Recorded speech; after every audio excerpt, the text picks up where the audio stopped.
What is going on, everyone? It is Minato here, and today we're going to take a look at another run I have done with Cell Max. Probably one of the more difficult runs I've done.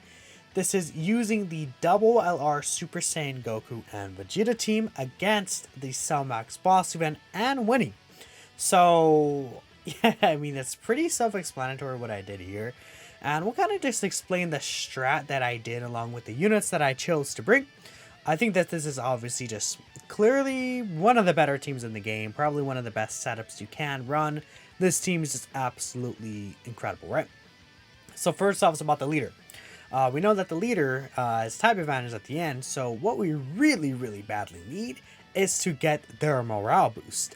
Because once their passive runs out for the first 3 turns, they lose damage reduction and then they lose the additional. So you really badly want to have that additional attack and at least the 30% damage reduction. That is going to be very important. Obviously, the Sky's condition is just absolutely awful, having to have, 3 super attacks they have to do, and then they have to get hit 7 times. That's just asking for a lot, so that is probably the most difficult thing here, especially considering Cell Max is pretty weak, right, in this second phase. Especially just, his defense, he just melts, right? So we definitely want to hope we get as many super attacks as possible. With the friend here, I was able to get, what is this, his second super? No, that's his 3rd super attack right there. So I think with the friend, we got the morale boost active. Mine still needed, to take 6 attacks, and then on top of that, mine needs to still, get 2 super attacks off. So obviously that's just very scary. I was thinking, okay, hey, what could I do here? And the best way to get closer to that would be to put him in the last slot, and I think I would have been able to get enough attacks active, given that I get triple supers. On top of that, it allows me to get some stacks with the LR Gods. Now, LR Gods are very pivotal for this run. The damage that they do, their link sets, the active skill, there's a lot, the dodging, the nullification. This guy, it's like the 7-year LRs are still very good. And if I had a person rank, these 2 units together, the LR Gods and the LR Goku and Vegeta, well, I guess the LR Super Saiyans, right? That's probably what I'll call them for the video. I would say the Gods are probably better. Yeah, no, not even probably. I feel like the Gods are comfortably more or less better, just because they provide a lot more. And then they don't have to worry about the stupid morale boost restrictions. So annoying. So I was able to get the morale boost with this guy, very pog. So I was able to go ahead and just kind of float them off, because obviously we don't want them on rotation when we have Cell Max here. I would also be able to get Piccolo. Now, I guess I'll talk about Star Piccolo, then the Goku right here. Well, I guess I'll talk about the Goku first. Goku right here, he has obviously his guarding, stacking. He's very good link set with these, other LRs on the team. He has the revive skill, which, the revive skill could be so helpful for this run, especially with the double LR Super Saiyans. If you have it in the same turn that they're on, you essentially can get a free turn, which is quite impactful, right? So having them, that Goku is just absurdly good, right? I would say he's probably the 2nd best unit in the game. Second only to the LR Vegeta and Trunks right there, which we have comfortably in the first slots. What that unit does is also just stupid. The guarding guaranteed in slot 1, stacking defense, incredible link sets. He can create additional super attack. His active skill boosting everyone's defense and then doing very good damage on that turn, especially. It's like this Vegeta and Trunks. It's like they're on a whole other level. It's like I understand why people want to summon on them on global. But I think the one issue is that their banner actually just sucks, right? Really badly. But, I mean, Saiyan Day is going to roll around. I mean, it's still 6 months away, obviously.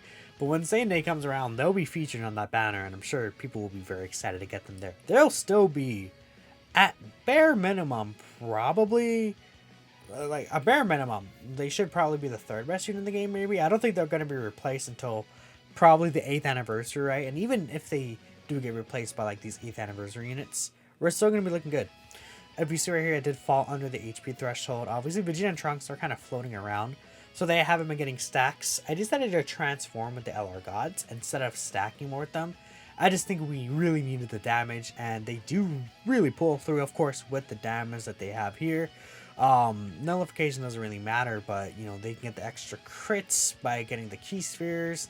And obviously just do much more damage than they would in their normal form, so that's a plus for sure, with the, you know, massively raised attack and their super attack effects and things like that, so that helped out. Piccolo was locked here, and I was like, okay, I could either heal here, or I could just take the revive like that. I decided, I think I did decide to heal. Even though I kind of didn't want to, I would have preferred to save the senzu bean. I healed because firstly, I'll put Piccolo on the slot 1. I'll keep Piccolo on rotation. I think that's just going to be much more impactful. Piccolo with his damage reduction supporting, obviously not being type disadvantaging at this unit. You see right there, I was considering, hey, should I just get the revive here by putting them in the first slot? They would obviously just straight up die. But I think it's just better if I just not, like, if I don't let him take that attack right there. So I think honestly a smarter move I could have done here was put Goku in slot 1, because I don't think Cell Max was going to super right there in that first slot. If I put Goku in slot 1, then Goku and Vegeta could have gotten their attacks, and I think they would have died. But just to be safe, I decided to get the extra stack here with Goku.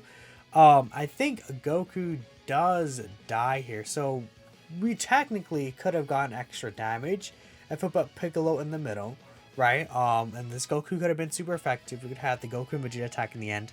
But this is what I decided to choose to do, right? And yeah, you see Cell Max just instantly supers. Though you could argue it's probably better to be safe than sorry to actually just get the revive here, just in case anything happens. Like, what if Piccolo dodged the super attack? My Piccolo has dodge built in him, like, you know, with the equipments and stuff like that. So getting the actual super like attack on the revive Goku probably is a safer play, just because, like, if imagine I just didn't die that turn and then I was like at 2 HP. I mean, that would have been okay, I guess, right? I could have got Trunks and Vegeta's active skill, but I probably would have just preferred to get the revive skill, just straight up out here, which is pretty good. I also didn't use this guy's active skill just because I wanted to save that. So yeah, actually, you know, on hindsight, I probably should have used the active skill. So we had this active skill on top of that. This obviously guaranteed crits, and it has a pretty good animation. I skipped it for this specific section though. Now this was scary, because Goku and Vegeta, even with the morale boost up, they would take a lot of damage. And remember, I pushed the I pushed my Goku and Vegeta off rotation, which, you know, if we look at it, I probably should have kept them on rotation, because now we're going to be in a little bit of a predicament when mine comes back around. And I don't think mine got the morale boost though, so we would have been able to link up, right? But obviously that would have been pretty dangerous, so that's very scary. I was thinking, okay, we really badly have to finish off Cell Max within the next few turns here. Goku and Vegeta, obviously they are going to take a good amount of damage here. The friend, I forgot, was a friend, it was either 79% or 90%. Mine has one dupe in them, 69%, right? But I think the friend gets the double super, but not the triple. I'm pretty sure they take, what, like around 100k per super attack? Yeah, there's a normal. Yeah, 100k per normal attack right there. It's pretty nasty.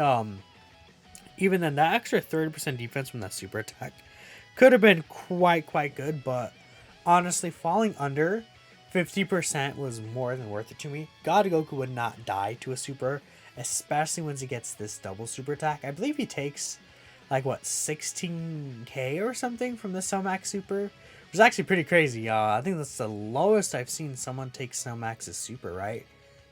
Yeah, no, 67k. I was, you know, 1667, right? I did get kind of locked like there again. I just had to use the active skill, obviously, and this is where I think I keep. I use the, what's it called? You know, in hindsight, probably no, it was probably safer to use the senzu beans here. I do kill this turn, so I was like, oh, okay, no, we're good, right? And in worst case scenario, I could have. No, if I didn't finish this turn and he locked my unit in slot 1, that could have been very bad. But if he super like Piccolo at the end, then we could have possibly used Vegeta and Trunks as active. But we had the Dokkan attack here. We had the guard. We're just good, right? So at the end of getting the Dokkan attack, we are looking pretty good. We do not have to worry about the double AGL turn, which has been very, very dangerous. But obviously, you could see the big hint here is hiding Goku and Vegeta as much as you can at the final phase. That's just very important. I think we got lucky with where the super attacks were placed. Honestly, a lot of these runs just do require luck, but it is beatable just because it's not really Goku and Vegeta, it's just the team itself is so good. So it is kind of Goku and Vegeta because their leaders go right. But that's pretty much it. I'll end things here. Let me know what you guys think of the run. Thank you all for watching, and let me know if you want to try this team in the comments below. I'll catch you all in the next one. Peace out.